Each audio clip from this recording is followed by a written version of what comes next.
For this report, we're going to use the wizard, and we're going to be pulling in fields from more than one table.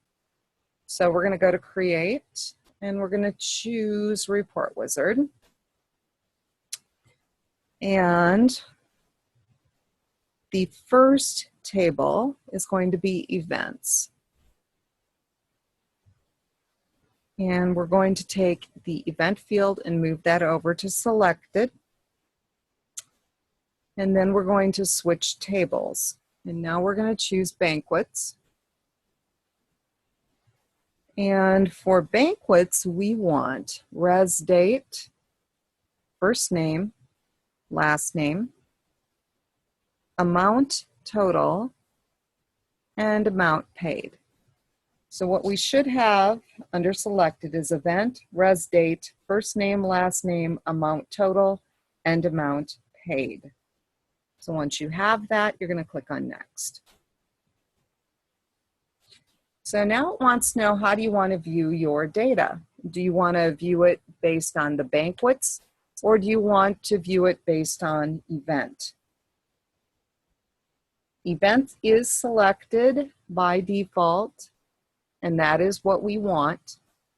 So if yours did by banquet, you need to pick by event and then click on Next.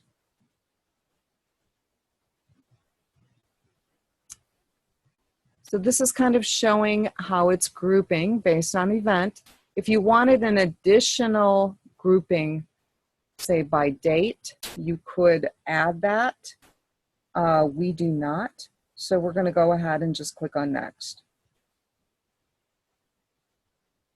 If you wanted any type of sorting, you could specify that.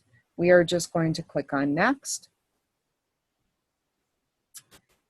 Here is where you can pick your layout. They would like us to pick block. And we're going to click on Next. Oops, not yet. They want landscape. And now we're going to click on Next. And on this very last wizard for the title, they want banquet events.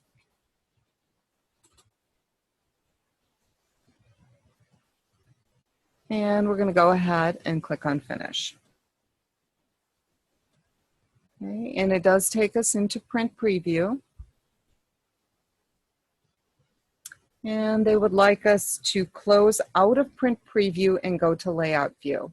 So it does take us right into Design View, and we're going to swap over to Layout View.